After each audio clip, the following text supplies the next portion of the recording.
Chapter 15. Let us be calm, said Uncle Benjamin. Let us be perfectly calm. Calm. Mrs. Frederick wrung her hands. How can I be calm? How could anybody be calm under such a disgrace as this? Why in the world did you let her go? Asked Uncle James. Let her? How could I stop her, James? It seems she packed the big valise and sent it away with Roaring Abel when he went home after supper, while Christine and I were out in the kitchen. Then Doss herself came down with her little satchel, dressed in her green serge suit. I felt a terrible premonition. I can't tell you how it was, but I seemed to know that Doss was going to do something dreadful. It's a pity you couldn't have had your premonition a little sooner, said Uncle Benjamin dryly. I said, Doss, where are you going? And she said, I am going to look for my blue castle. Wouldn't you think that would convince Marsh that her mind is affected? Interjected Uncle James. And I said, Valancy, what do you mean? And she said, I am going to keep house for Roaring Abel and Nurse Sissy. He will pay me $30 a month. I wonder I didn't drop dead on the spot. You shouldn't have let her go. You shouldn't have let her out of the house, said Uncle James. You should have locked the door. Anything. She was between me and the front door, and you can't realize how determined she was. She was like a rock. That's the strangest thing of all about her. She used to be so good and obedient, and now she's neither to hold nor bind. But I said everything I could think of to bring her to her senses. I asked her if she had no regard for her reputation. I said to her solemnly, Doss, when a woman's reputation is once smirched, nothing can ever make it spotless again. Your character will be gone forever if you go to Roaring Abel's to wait on a bad girl like Sis Gay. And she said, I don't believe Sissy was a bad girl, but I don't care if she was. Those were her very words. I don't care if she was. She has lost all sense of decency, exploded Uncle Benjamin. Sissy Gay is dying, she said, and it's a shame and disgrace that she is dying in a Christian community with no one to do anything for her. Whatever she's been or done, she's a human being. Well, you know, when it comes to that, I suppose she is, said Uncle James with the air of one making a splendid concession. I asked Doss if she had no regard for appearances. She said, I've been keeping up appearances all my life. Now I'm going in for realities. Appearances can go hang, go hang. An outrageous thing, said Uncle Benjamin violently, an outrageous thing, which relieved his feelings but didn't help anyone else. Mrs. Frederick wept. Cousin Stickles took up the refrain between her moans of despair.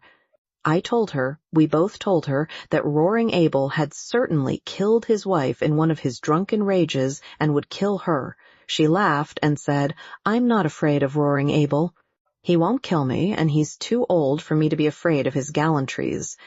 What did she mean? What are gallantries? Mrs. Frederick saw that she must stop crying if she wanted to regain control of the conversation. I said to her, Valancy, if you have no regard for your own reputation and your family's standing, have you none for my feelings? She said, none. Just like that, none. Insane people never do have any regard for other people's feelings, said Uncle Benjamin. That's one of the symptoms. I broke out into tears then, and she said, Come now, Mother, be a good sport. I'm going to do an act of Christian charity, and as for the damage it will do my reputation, why, you know I haven't any matrimonial chances anyhow, so what does it matter? And with that she turned and went out. The last words I said to her, said Cousin Stickles pathetically, were, Who will rub my back at nights now? And she said, but no, I cannot repeat it. Nonsense, said Uncle Benjamin. Out with it. This is no time to be squeamish. She said. Cousin Stickles's voice was little more than a whisper. She said, Oh, darn! To think I should have lived to hear my daughter swearing, sobbed Mrs. Frederick. It was only imitation swearing, faltered Cousin Stickles, desirous of smoothing things over now that the worst was out. But she had never told about the banister. It will be only a step from that to real swearing, said Uncle James sternly. The worst of this, Mrs. Frederick hunted for a dry spot on her handkerchief, is that everyone will know now that she is deranged. We can't keep it a secret any longer. Oh, I cannot bear it." "You should have been stricter with her when she was young," said Uncle Benjamin. "I don't see how I could have been," said Mrs. Frederick, truthfully enough. "The worst feature of the case is that Snaith scoundrel is always hanging around Roaring Abel's," said Uncle James. "I shall be thankful if nothing worse comes of this mad freak than a few weeks at Roaring Abel's. Sissy Gay can't live much longer." "And she didn't even take her flannel petticoat," lamented Cousin Stickles. "I'll see Ambrose Marsh again about this," said Uncle Benjamin, meaning Valancy, not the flannel petticoat. "I'll see Lawyer Ferguson," said Uncle James. "Meanwhile," added Uncle Benjamin, "let us be calm."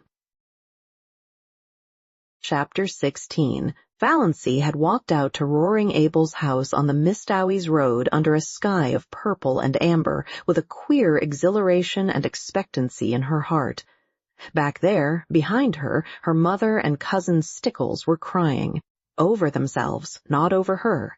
But here the wind was in her face, soft, dew-wet, cool, blowing along the grassy roads. Oh, she loved the wind. The robins were whistling sleepily in the firs along the way, and the moist air was fragrant with the tang of balsam. Big cars went purring past in the violet dusk. The stream of summer tourists to Muskoka had already begun. But Valancy did not envy any of their occupants. Muskoka cottages might be charming, but beyond, in the sunset skies, among the spires of the firs, her blue castle towered.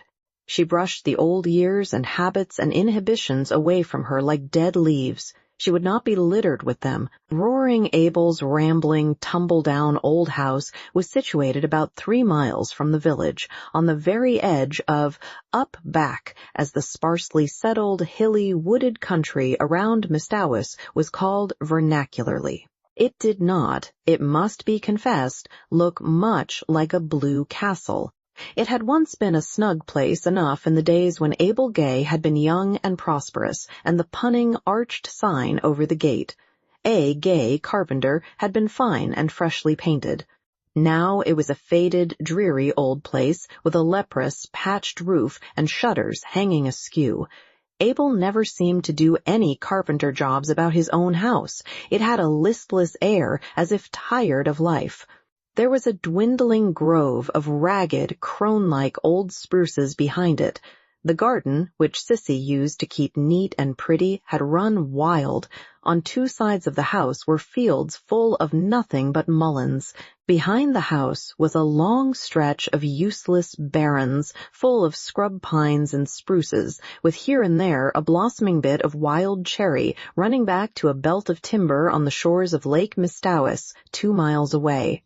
A rough, rocky, boulder-strewn lane ran through it to the woods, a lane white with pestiferous, beautiful daisies. Roaring Abel met Valancy at the door. "So you've come," he said incredulously. "I never supposed that ruck of Sterlings would let you." Valancy showed all her pointed teeth in a grin. "They couldn't stop me." "I didn't think you'd so much spunk," said Roaring Abel admiringly. "And look at the nice ankles of her," he added as he stepped aside to let her in. If Cousin Stickles had heard this, she would have been certain that Valancy's doom, earthly and unearthly, was sealed.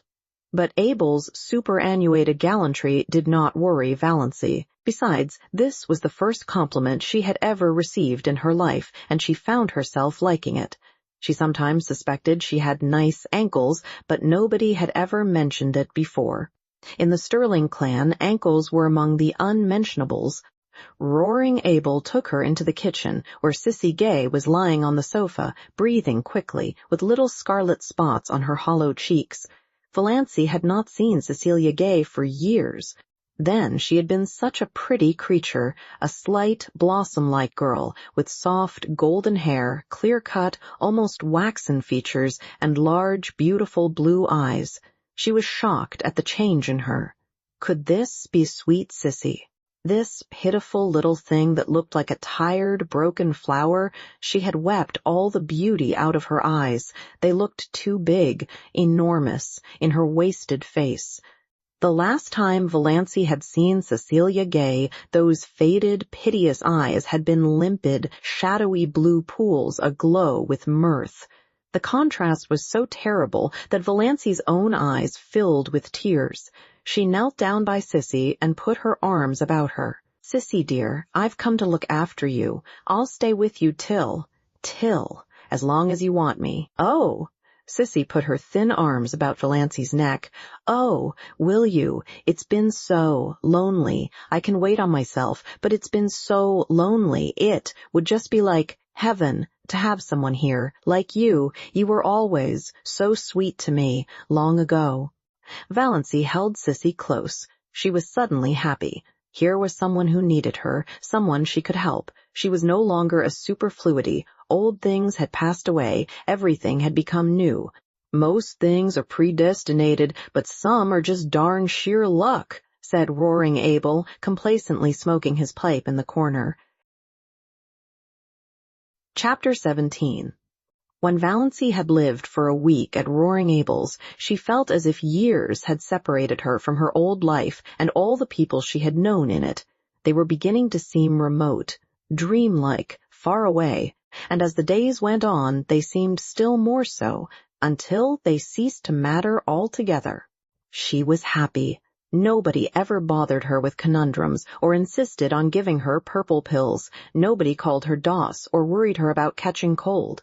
There were no quilts to piece, no abominable rubber plant to water, no ice-cold maternal tantrums to endure. She could be alone whenever she liked, go to bed when she liked, sneeze when she liked. In the long, wondrous northern twilights, when Sissy was asleep and Roaring Abel away, she could sit for hours on the shaky back veranda steps, looking out over the barrens to the hills beyond, covered with their fine purple bloom, listening to the friendly wind singing wild, sweet melodies in the little spruces, and drinking in the aroma of the sunned grasses until darkness flowed over the landscape like a cool, welcome wave. Sometimes of an afternoon, when Sissy was strong enough, the two girls went into the barrens and looked at the wood flowers, but they did not pick any. Valancy had read to Sissy the gospel thereof according to John Foster. It is a pity to gather wood flowers. They lose half their witchery away from the green and the flicker. The way to enjoy wood flowers is to track them down to their remote haunts, gloat over them, and then leave them with backward glances, taking with us only the beguiling memory of their grace and fragrance. Valancy was in the midst of realities after a lifetime of unrealities, and busy, very busy. The house had to be cleaned. Not for nothing had Valancy been brought up in the sterling habits of neatness and cleanliness. If she found satisfaction in cleaning dirty rooms, she got her fill of it there. Roaring Abel thought she was foolish to bother doing so much more than she was asked to do, but he did not interfere with her. He was very well satisfied with his bargain. Valancy was a good cook. Abel said she got a flavor into things. The only fault he found with her was that she did not sing at her work. "Folks should always sing at their work," he insisted. "Sounds cheerful like." "Not always," retorted Valancy. "Fancy a butcher singing at his work, or an undertaker." Abel burst into his great broad laugh. "There's no getting the better of you. You've got an answer every time. I should think the Sterlings would be glad to be rid of you. They don't like being sassed back." During the day, Abel was generally away from home. If not working, then shooting or fishing with Barney Snaith. He generally came home at nights, always very late and often very drunk. The first night they heard him come howling into the yard, Sissy had told Valancy not to be afraid. "Father never does anything. He just makes a noise." Valancy, lying on the sofa in Sissy's room, where she had elected to sleep, lest Sissy should need attention in the night, Sissy would never have called her, was not at all afraid, and said so. By the time Abel had got his horses put away, the roaring stage had passed, and he was in his room at the end of the hall crying and praying. Valancy could still hear his dismal moans when she went calmly to sleep. For the most part, Abel was a good-natured creature, but occasionally he had a temper. Once Valancy asked him coolly, "What is the use of getting in a rage? It's such a d relief," said Abel. They both burst out laughing together. "You're a great little sport," said Abel admiringly. "Don't mind my bad French. I don't mean a thing by it, just habit. Say, I like a woman that ain't afraid to speak up to me." Sis there was always too meek. Too meek. That's why she got adrift. "I like you." "All the same," said Valancy determinedly, "there is no use in sending things to hell as you're always doing, and I'm not going to have you tracking mud all over a floor I've just scrubbed. You must use the scraper whether you consign it to perdition or not." Sissy loved the cleanness and neatness. She had kept it so, too, until her strength failed. She was very pitifully happy because she had Valancy with her. It had been so terrible. The long, lonely days and nights, with no companionship save those dreadful old women who came to work. Sissy had hated and feared them. She clung to Valancy like a child. There was no doubt that Sissy was dying, yet at no time did she seem alarmingly ill. She did not even cough a great deal. Most days she was able to get up and dress, sometimes even to work about in the garden or the barrens for an hour or two. For a few weeks after Valancy's coming, she seemed so much better that Valancy began to hope she might get well. But Sissy shook her head. "No, I can't get well. My lungs are almost gone. And I don't want to. I'm so tired, Valancy, only dying can rest me. But it's lovely to have you here. You'll never know how much it means to me. But Valancy, you work too hard. You don't need to. Father only wants his meals cooked. I don't think you are strong yourself. You turn so pale sometimes. And those drops you take. Are you well, dear?" "I'm all right," said Valancy lightly. She would not have Sissy worried. "And I'm not working hard. I'm glad to have some work to do, something that really wants to be done." Then Sissy slipped her hand wistfully into Valancy's. "Don't let's talk any more about my being sick. Let's just forget it. Let's pretend I'm a little girl again, and you have come here to play with me." "I used to wish that long ago." "Wish that you could come. I knew you couldn't, of course, but how I did wish it. You always seemed so different from the other girls, so kind and sweet, and as if you had something in yourself nobody knew about, some dear, pretty secret. Had you, Valancy?" "I had my blue castle," said Valancy, laughing a little. She was pleased that Sissy had thought of her like this. She had never suspected that anybody liked or admired or wondered about her. She told Sissy all about her blue castle. She had never told anyone about it before. "Everyone has a blue castle, I think," said Sissy softly, "only everyone has a different name for it. I had mine, once." She put her two thin little hands over her face. She did not tell Valancy. Then, who had destroyed her blue castle? But Valancy knew that, whoever it was not Barney Snaith.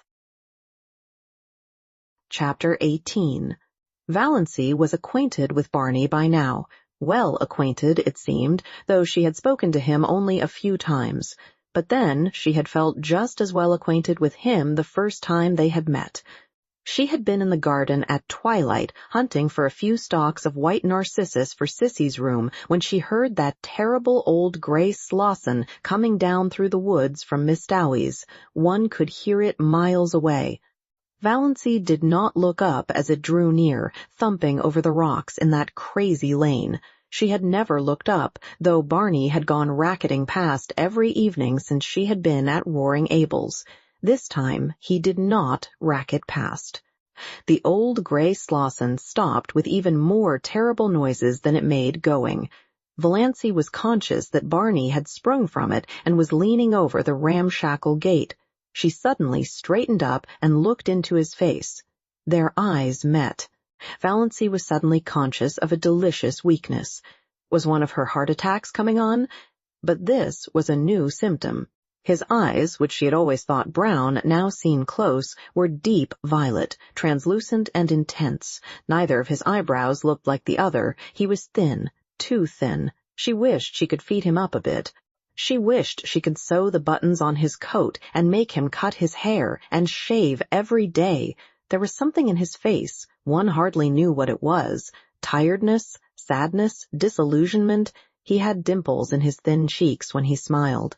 All these thoughts flashed through Valancy's mind in that one moment while his eyes looked into hers. "Good evening, Ms. Sterling." Nothing could be more commonplace and conventional. Anyone might have said it. But Barney Snaith had a way of saying things that gave them poignancy. When he said, "Good evening," you felt that it was a good evening and that it was partly his doing that it was. Also, you felt that some of the credit was yours. Valancy felt all this vaguely, but she couldn't imagine why she was trembling from head to foot. It must be her heart. If only he didn't notice it. "I'm going over to the port," Barney was saying. "Can I acquire merit by getting or doing anything there for you or Sissy?" "Will you get some salt codfish for us?" said Valancy. It was the only thing she could think of.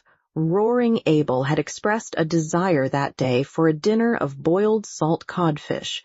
When her knights came riding to the Blue Castle, Valancy had sent them on many a quest, but she had never asked any of them to get her salt codfish. "Certainly. You're sure there's nothing else? Lots of room in Lady Jane Grey Slauson, and she always gets back some time, does Lady Jane." "I don't think there's anything more," said Valancy. She knew he would bring oranges for Sissy anyhow. He always did. Barney did not turn away at once. He was silent for a little. Then he said, slowly and whimsically, "Ms. Sterling, you're a brick. You're a whole cartload of bricks, to come here and look after Sissy, under the circumstances." "There's nothing so bricky about that," said Valancy. "I'd nothing else to do, and I like it here. I don't feel as if I'd done anything specially meritorious. Mr. Gay is paying me fair wages. I never earned any money before, and I like it." It seemed so easy to talk to Barney Snaith some way, this terrible Barney Snaith of the lurid tales and mysterious past, as easy and natural as if talking to herself. "All the money in the world couldn't buy what you're doing for Sissy Gay," said Barney. "It's splendid and fine of you. And if there's anything I can do to help you in any way, you have only to let me know. If Roaring Abel ever tries to annoy you—" "He doesn't. He's lovely to me. I like Roaring Abel," said Valancy frankly. "So do I. But there's one stage of his drunkenness. Perhaps you haven't encountered it yet, when he sings ribald songs. Oh, yes. He came home last night like that. Sissy and I just went to our room and shut ourselves in where we couldn't hear him. He apologized this morning. I'm not afraid of any of Roaring Abel's stages." "Well, I'm sure he'll be decent to you, apart from his inebriated yowls," said Barney, "and I've told him he's got to stop damning things when you're around." "Why?" asked Valancy slily, with one of her odd, slanted glances and a sudden flake of pink on each cheek, born of the thought that Barney Snaith had actually done so much for her. "I often feel like damning things myself." For a moment, Barney stared. Was this elfin girl the little, old, maidish creature who had stood there 2 minutes ago? Surely there was magic and devilry going on in that shabby, weedy old garden. Then he laughed. "It will be a relief to have someone to do it for you then, so you don't want anything but salt codfish?" "Not tonight. But I dare say I'll have some errands for you very often when you go to Port Lawrence. I can't trust Mr. Gay to remember to bring all the things I want."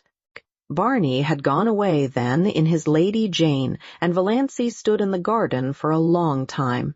Since then he had called several times, walking down through the barrens, whistling. How that whistle of his echoed through the spruces on those June twilights.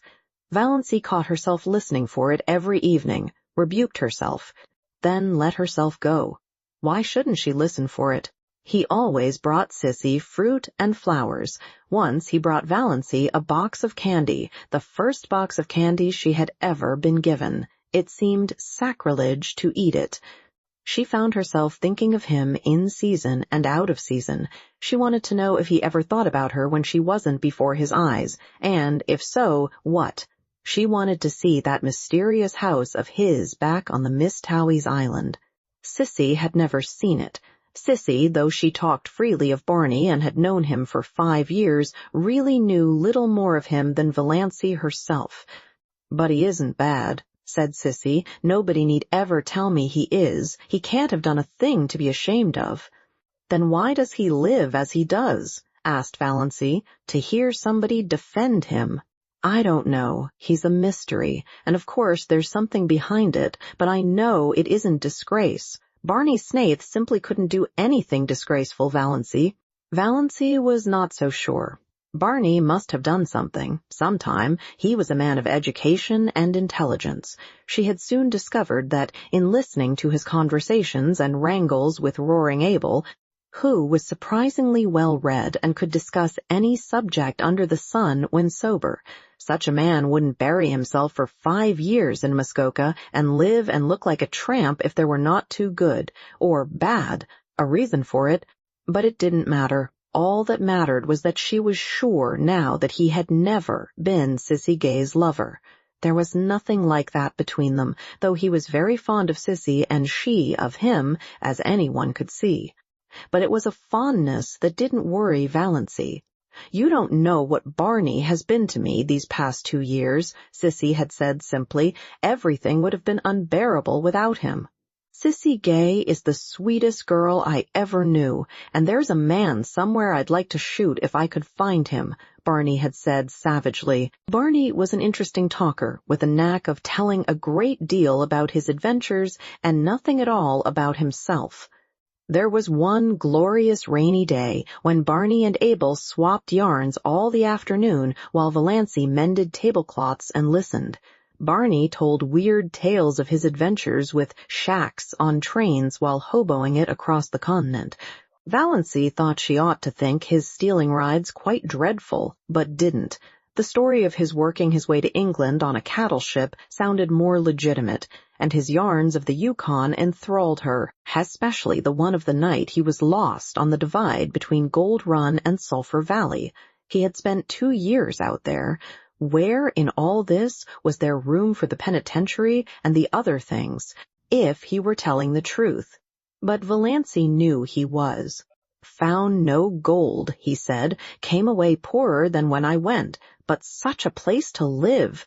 Those silences at the back of the north wind got me. I've never belonged to myself since." Yet he was not a great talker. He told a great deal in a few well-chosen words. How well-chosen, Valancy did not realize, and he had a knack of saying things without opening his mouth at all. "I like a man whose eyes say more than his lips," thought Valancy. But then she liked everything about him, his tawny hair, his whimsical smiles, the little glints of fun in his eyes, his loyal affection for that unspeakable Lady Jane, his habit of sitting with his hands in his pockets, his chin sunk on his breast, looking up from under his mismated eyebrows. She liked his nice voice, which sounded as if it might become caressing or wooing with very little provocation. She was at times almost afraid to let herself think these thoughts. They were so vivid that she felt as if the others must know what she was thinking. "I've been watching a woodpecker all day," he said one evening on the shaky old back veranda. His account of the woodpecker's doings was satisfying. He had often some gay or cunning little anecdote of the woodfolk to tell them. And sometimes he and Roaring Abel smoked fiercely the whole evening and never said a word, while Sissy lay in the hammock swung between the veranda posts and Valancy sat idly on the steps, her hands clasped over her knees, and wondered dreamily if she were really Valancy Sterling, and if it were only 3 weeks since she had left the ugly old house on Elm Street. The barrens lay before her in a white moon splendor, where dozens of little rabbits frisked. Barney, when he liked, could sit down on the edge of the barrens and lure those rabbits right to him by some mysterious sorcery he possessed. Valancy had once seen a squirrel leap from a scrub pine to his shoulder and sit there chattering to him. It reminded her of John Foster. It was one of the delights of Valency's new life that she could read John Foster's books as often and as long as she liked. She could read them in bed if she wanted to. She read them all to Sissy, who loved them.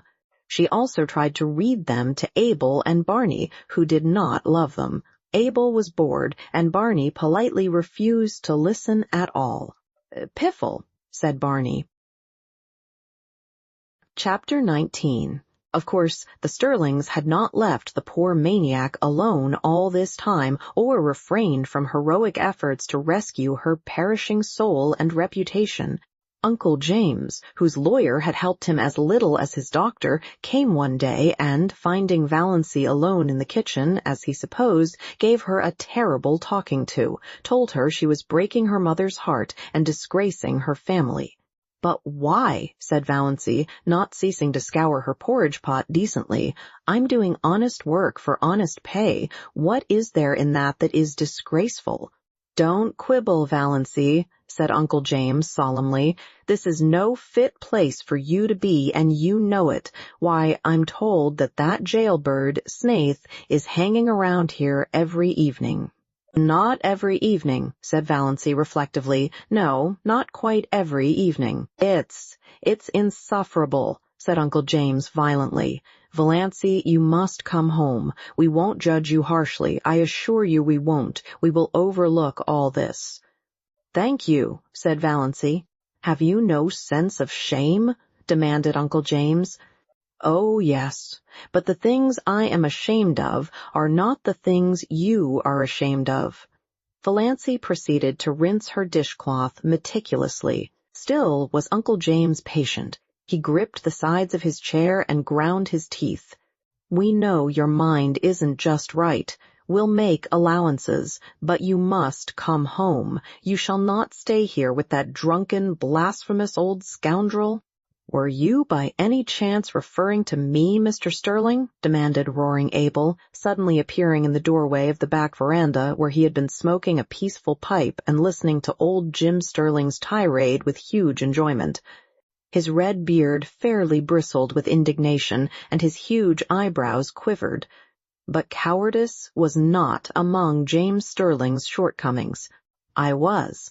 And, furthermore, I want to tell you that you have acted an iniquitous part in luring this weak and unfortunate girl away from her home and friends, and I will have you punished yet for it." James Sterling got no further. Roaring Abel crossed the kitchen at a bound, caught him by his collar and his trousers, and hurled him through the doorway and over the garden, paling with as little apparent effort as he might have employed in whisking a troublesome kitten out of the way. "The next time you come back here," he bellowed, "I'll throw you through the window, and all the better if the window is shut, coming here, thinking yourself God to put the world to rights." Valency candidly and unashamedly owned to herself that she had seen few more satisfying sights than Uncle James's coat-tails flying out into the asparagus bed. She had once been afraid of this man's judgment. Now she saw clearly that he was nothing but a rather stupid little village tin god. Roaring Abel turned with his great broad laugh. He'll think of that for years when he wakes up in the night. The Almighty made a mistake in making so many Sterlings, but since they are made, we've got to reckon with them. Too many to kill out. But if they come here bothering you, I'll shoo 'em off before a cat could lick its ear. The next time they sent Dr. Stalling. Surely Roaring Abel would not throw him into asparagus beds. Dr. Stalling was not so sure of this, and had no great liking for the task. He did not believe Valency Sterling was out of her mind. She had always been queer. He, Dr. Stalling, had never been able to understand her. Therefore, beyond doubt, she was queer. She was only just a little queerer than usual now, and Dr. Stalling had his own reasons for disliking Roaring Abel. When Dr. Stalling had first come to Deerwood, he had had a liking for long hikes around Mistawee and Muskoka. On one of these occasions he had got lost, and after much wandering had fallen in with Roaring Abel with his gun over his shoulder. Dr. Stalling had contrived to ask his question in about the most idiotic manner possible. He said, "Can you tell me where I'm going?" "How the devil should I know where you're going, gosling?" retorted Abel contemptuously. Dr. Stalling was so enraged that he could not speak for a moment or two, and in that moment Abel had disappeared in the woods. Dr. Stalling had eventually found his way home, but he had never hankered to encounter Abel Gay again. Nevertheless, he came now to do his duty. Valancy greeted him with a sinking heart. She had to own to herself that she was terribly afraid of Dr. Stalling still. She had a miserable conviction that if he shook his long, bony finger at her and told her to go home, she dared not disobey. "Mr. Gay," said Dr. Stalling politely and condescendingly, "may I see Miss Sterling alone for a few minutes?" Roaring Abel was a little drunk, just drunk enough to be excessively polite and very cunning. He had been on the point of going away when Dr. Stalling arrived, but now he sat down in a corner of the parlor and folded his arms. "No, no, mister," he said solemnly. "That wouldn't do at all. I've got the reputation of my household to keep up. I've got to chaperone this young lady. Can't have any sparkin' going on here behind my back." Outraged, Dr. Stalling looked so terrible that Valancy wondered how Abel could endure his aspect. But Abel was not worried at all. "Do you know anything about it, anyway?" he asked genially. "About what?" "Sparking," said Abel coolly. Poor Dr. Stalling, who had never married because he believed in a celibate clergy, would not notice this ribald remark. He turned his back on Abel and addressed himself to Valancy. "Miss Sterling, I am here in response to your mother's wishes. She begged me to come. I am charged with some messages from her. Will you?" He wagged his forefinger. "Will you hear them?" "Yes," said Valancy faintly, eyeing the forefinger. It had a hypnotic effect on her. "The first is this. If you will leave this. "House," interjected Roaring Abel. "House. Troubled with an impediment in your speech, ain't you, mister? This place, and return to your home. Mr. James Sterling will himself pay for a good nurse to come here and wait on Miss Gay." Back of her terror, Valancy smiled in secret. Uncle James must indeed regard the matter as desperate when he would loosen his purse strings like that. At any rate, her clan no longer despised her or ignored her. She had become important to them. "That's my business, mister," said Abel. "Miss Sterling can go if she pleases, or stay if she pleases. I made a fair bargain with her, and she's free to conclude it when she likes. She gives me meals that stick to my ribs. She don't forget to put salt in the porridge. She never slams doors, and when she has nothing to say, she don't talk. That's uncanny in a woman, you know, mister. I'm satisfied. If she isn't, she's free to go. But no woman comes here in Jim Sterling's pay, if anyone does." Abel's voice was uncannily bland and polite. "I'll spatter the road with her brains. Tell him that with A. Gay's compliments." "Dr. Stalling, a nurse, is not what Sissy needs," said Valancy earnestly. "She isn't so ill as that yet. What she wants is companionship, somebody she knows and likes just to live with her. You can understand that, I'm sure." "I understand that your motive is quite commendable." Dr. Stalling felt that he was very broad-minded indeed, especially as in his secret soul he did not believe Valancy's motive was commendable. He hadn't the least idea what she was up to, but he was sure her motive was not commendable. When he could not understand a thing, he straightway condemned it. Simplicity itself. "But your first duty is to your mother. She needs you. She implores you to come home. She will forgive everything if you will only come home." "That's a pretty little thought," remarked Abel meditatively as he ground some tobacco up in his hand. Dr. Stalling ignored him. "She entreats, but I, Ms. Sterling." Dr. Stalling remembered that he was an ambassador of Jehovah. "I command. As your pastor and spiritual guide, I command you to come home with me, this very day. Get your hat and coat and come now." Dr. Stalling shook his finger at Valancy. Before that pitiless finger, she drooped and wilted visibly. "She's giving in," thought Roaring Abel. "She'll go with him. Beats all, the power these preacher fellows have over women." Valancy was on the point of obeying Dr. Stalling. She must go home with him and give up. She would lapse back to Doss Sterling again, and for her few remaining days or weeks be the cowed, futile creature she had always been. It was her fate, typified by that relentless, uplifted forefinger. She could no more escape from it than roaring Abel from his predestination. She eyed it as the fascinated bird eyes the snake. Another moment. "Fear is the original sin," suddenly said a still, small voice away back of Valancy's consciousness. Almost all the evil in the world has its origin in the fact that someone is afraid of something. Valancy stood up. She was still in the clutches of fear, but her soul was her own again. She would not be false to that inner voice. "Dr. Stalling," she said slowly, "I do not at present owe any duty to my mother. She is quite well. She has all the assistance and companionship she requires. She does not need me at all. I am needed here. I am going to stay here." "There's spunk for you," said roaring Abel admiringly. Dr. Stalling dropped his forefinger. One could not keep on shaking a finger forever. "Miss Sterling, is there nothing that can influence you? Do you remember your childhood days?" "Perfectly, and hate them. Do you realize what people will say? What they are saying?" "I can imagine it," said Valancy with a shrug of her shoulders. She was suddenly free of fear again. "I haven't listened to the gossip of Deerwood tea parties and sewing circles 20 years for nothing. But, Dr. Stalling, it doesn't matter in the least to me what they say. Not in the least." Dr. Stalling went away then, a girl who cared nothing for public opinion, over whom sacred family ties had no restraining influence, who hated her childhood memories. Then Cousin Georgiana came, on her own initiative, for nobody would have thought it worth while to send her. She found Valancy alone, weeding the little vegetable garden she had planted, and she made all the platitudinous pleas she could think of.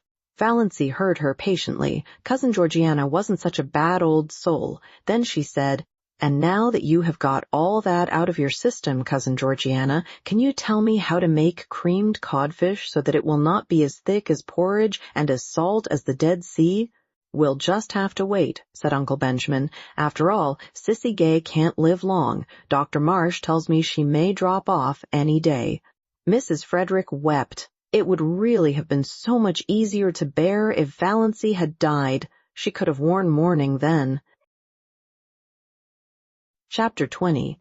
When Abel Gay paid Valancy her first month's wages, which he did promptly, in bills reeking with the odor of tobacco and whiskey, Valancy went into Deerwood and spent every cent of it. She got a pretty green crepe dress with a girdle of crimson beads at a bargain sale, a pair of silk stockings to match, and a little crinkled green hat with a crimson rose in it.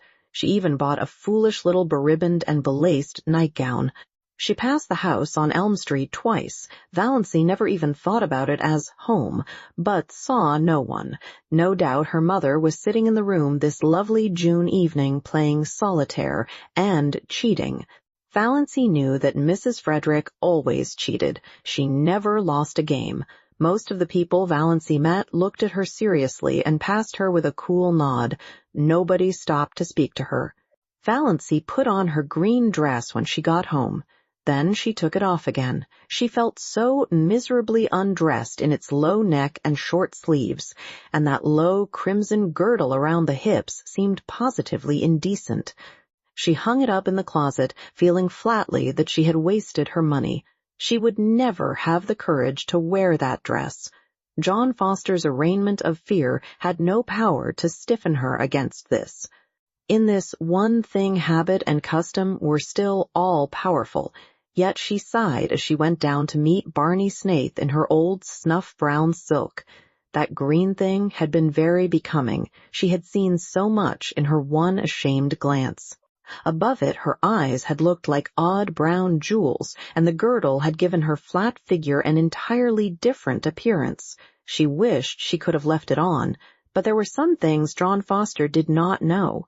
Every Sunday evening Valancy went to the little Free Methodist church in a valley on the edge of back. a spireless little gray building among the pines with a few sunken graves and mossy gravestones in the small, paling-encircled, grass-grown square beside it. She liked the minister who preached there. He was so simple and sincere. An old man who lived in Port Lawrence and came out by the lake in a little disappearing propeller boat to give a free service to the people of the small stony farms back of the hills who would otherwise never have heard any gospel message. She liked the simple service and the fervent singing. She liked to sit by the open window and look out into the pine woods. The congregation was always small. The Free Methodists were few in number, poor, and generally illiterate. But Valancy loved those Sunday evenings. For the first time in her life, she liked going to church. The rumor reached Deerwood that she had turned Free Methodist and sent Mrs. Frederick to bed for a day. But Valancy had not turned anything. She went to the church because she liked it and because in some inexplicable way it did her good. Old Mr. Towers believed exactly what he preached, and somehow it made a tremendous difference. Oddly enough, Roaring Abel disapproved of her going to the Hill Church as strongly as Mrs. Frederick herself could have done. He had no use for Free Methodists. He was a Presbyterian. But Valancy went in spite of him. "We'll hear something worse than that about her soon," Uncle Benjamin predicted gloomily. They did. Valancy could not quite explain, even to herself, just why she wanted to go to that party. It was a dance up back at Chidley Corners, and dances at Chidley Corners were not, as a rule, the sort of assemblies where well-brought-up young ladies were found. Valancy knew it was coming off, for Roaring Abel had been engaged as one of the fiddlers. But the idea of going had never occurred to her until Roaring Abel himself broached it at supper. "You come with me to the dance," he ordered. "It'll do you good. Put some color in your face. You look peaked. You want something to liven you up." Valancy found herself suddenly wanting to go. She knew nothing at all of what dances at Chidley Corners were apt to be like. Her idea of dances had been fashioned on the correct affairs that went by that name in Deerwood and Port Lawrence. Of course she knew the Corners dance wouldn't be just like them, much more informal, of course, but so much the more interesting. Why shouldn't she go? Sissy was in a week of apparent health and improvement. She wouldn't mind staying alone in the least. She entreated Valancy to go if she wanted to, and Valancy did want to go. She went to her room to dress. A rage against the snuff-brown silk seized her. Wear that to a party? Never! She pulled her green crepe from its hanger and put it on feverishly. It was nonsense to feel so naked. Just because her neck and arms were bare, that was just her old maidishness. She would not be ridden by it. On went the dress. The slippers. It was the first time she had worn a pretty dress since the organdies of her early teens. And they had never made her look like this. If she only had a necklace or something, she wouldn't feel so bare then. She ran down to the garden. There were clovers there, great crimson things growing in the long grass. Valancy gathered handfuls of them and strung them on a cord. Fastened above her neck, they gave her the comfortable sensation of a collar and were oddly becoming. Another circlet of them went round her hair, dressed in the low puffs that became her. Excitement brought those faint pink stains to her face. She flung on her coat and pulled the little twisty hat over her hair. "You look so nice and different, dear," said Sissy, like a green moonbeam with a gleam of red in it, if there could be such a thing. Valancy stooped to kiss her. "I don't feel right about leaving you alone, Sissy." "Oh, I'll be all right. I feel better tonight than I have for a long while. I've been feeling badly to see you sticking here so closely on my account. I hope you'll have a nice time." "I never was at a party at the Corners, but I used to go sometimes, long ago, to dances up back. We always had good times. And you needn't be afraid of Father being drunk tonight. He never drinks when he engages to play for a party. But there may be liquor.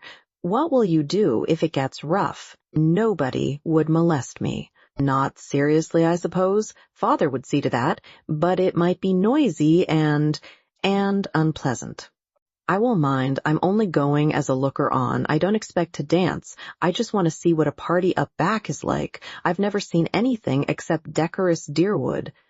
Sissy smiled rather dubiously. She knew much better than Valancy what a party up back might be like if there should be liquor. But again, there mightn't be. I hope you'll enjoy it, dear, she repeated. Valancy enjoyed the drive there. They went early, for it was 12 miles to Chidley Corners, and they had to go in Abel's old, ragged top buggy. The road was rough and rocky, like most Muskoka roads, but full of the austere charm of northern woods. It wound through beautiful, purring pines that were ranks of enchantment in the June sunset, and over the curious jade-green rivers of Muskoka, fringed by aspens that were always quivering with some supernal joy. Roaring Abel was excellent company, too. He knew all the stories and legends of the wild, beautiful, up back, and he told them to Valancy as they drove along. Valancy had several fits of inward laughter over what Uncle Benjamin and Aunt Wellington et al. Would feel and think and say if they saw her driving with Roaring Abel in that terrible buggy to a dance at Chidley Corners. At first the dance was quiet enough, and Valancy was amused and entertained. She even danced twice herself, with a couple of nice up-back boys who danced beautifully and told her she did, too. Another compliment came her way. Not a very subtle one, perhaps, but Valancy had had too few compliments in her life to be over-nice on that point. She overheard 2 of the up-back young men talking about her in the dark lean-to behind her. Know who that girl in green is? Nope. Guess she's from out front, the port maybe, got a stylish look to her. No beaut but cute looking, I'll say. J'ever see such eyes? The big room was decorated with pine and fir boughs and lighted by Chinese lanterns. The floor was waxed, and Roaring Abel's fiddle, purring under his skilled touch, worked magic. The up-back girls were pretty and prettily dressed. Valancy thought it the nicest party she had ever attended. By 11 o'clock she had changed her mind. A new crowd had arrived, a crowd unmistakably drunk. Whiskey began to circulate freely. Very soon almost all the men were partly drunk. Those in the porch and outside around the door began howling, "Come all ye's," and continued to howl them. The room grew noisy and reeking. Quarrels started up here and there. Bad language and obscene songs were heard. The girls, swung rudely in the dances, became disheveled and tawdry. Valancy, alone in her corner, was feeling disgusted and repentant. Why had she ever come to such a place? Freedom and independence were all very well, but one should not be a little fool. She might have known what it would be like. She might have taken warning from Sissy's guarded sentences. Her head was aching. She was sick of the whole thing. But what could she do? She must stay to the end. Abel could not leave till then, and that would probably be not till 3 or 4 in the morning. The new influx of boys had left the girls far in the minority, and partners were scarce. Valancy was pestered with invitations to dance. She refused them all shortly, and some of her refusals were not well taken. There were muttered oaths and sullen looks. Across the room she saw a group of the strangers talking together and glancing meaningly at her. What were they plotting? It was at this moment that she saw Barney Snaith looking in over the heads of the crowd at the doorway. Valancy had 2 distinct convictions. One was that she was quite safe now. The other was that this was why she had wanted to come to the dance. It had been such an absurd hope that she had not recognized it before, but now she knew she had come because of the possibility that Barney might be there too. She thought that perhaps she ought to be ashamed for this, but she wasn't. After her feeling of relief, her next feeling was one of annoyance with Barney for coming there unshaved. Surely he might have enough self-respect to groom himself up decently when he went to a party. There he was, bareheaded, bristly-chinned, in his old trousers and his blue homespun shirt. Not even a coat. Valancy could have shaken him in her anger. No wonder people believed everything bad of him. But she was not afraid any longer. One of the whispering group left his comrades and came across the room to her, through the whirling couples that now filled it uncomfortably. He was a tall, broad-shouldered fellow, not ill-dressed or ill-looking, but unmistakably half-drunk. He asked Valancy to dance. Valancy declined civilly. His face turned livid. He threw his arm about her and pulled her to him. His hot, whiskied breath burned her face. "We won't have fine lady airs here, my girl. If you ain't too good to come here, you ain't too good to dance with us. Me and my pals have been watching you. You've got to give us each a turn and a kiss to boot." Valancy tried desperately and vainly to free herself. She was being dragged out into the maze of shouting, stamping, yelling dancers. The next moment, the man who held her went staggering across the room from a neatly planted blow on the jaw, knocking down whirling couples as he went. Valancy felt her arm grasped. "This way, quick," said Barney Snaith. He swung her out through the open window behind them, vaulted lightly over the sill, and caught her hand. "Quick, we must run for it. They'll be after us." Valancy ran as she had never run before, clinging tight to Barney's hand, wondering why she did not drop dead in such a mad scamper. Suppose she did, what a scandal it would make for her poor people. For the first time, Valancy felt a little sorry for them. Also, she felt glad that she had escaped from that horrible row. Also, glad that she was holding tight to Barney's hand. Her feelings were badly mixed, and she had never had so many in such a brief time in her life. They finally reached a quiet corner in the pine woods. The pursuit had taken a different direction, and the whoops and yells behind them were growing faint. Valancy, out of breath, with a crazily beating heart, collapsed on the trunk of a fallen pine. "Thanks," she gasped. "What a goose you were to come to such a place," said Barney. "I didn't know it would be like this," protested Valancy. "You should have known. Chidley Corners. It was just a name to me." Valancy knew Barney could not realize how ignorant she was of the regions up back. She had lived in Deerwood all her life, and of course he supposed she knew. He didn't know how she had been brought up. There was no use trying to explain. "When I drifted in at Abel's this evening, and Sissy told me you'd come here, I was amazed and downright scared. Sissy told me she was worried about you, but hadn't liked to say anything to dissuade you for fear you'd think she was thinking selfishly about herself. So I came on up here instead of going to Deerwood." Valancy felt a sudden delightful glow irradiating soul and body under the dark pines. So he had actually come up to look after her. "As soon as they stop hunting for us, we'll sneak around to the Muskoka Road. I left Lady Jane down there. I'll take you home. I suppose you've had enough of your party." "Quite," said Valancy meekly. "The first half of the way home neither of them said anything. It would not have been much use. Lady Jane made so much noise they could not have heard each other. Anyway, Valancy did not feel conversationally inclined.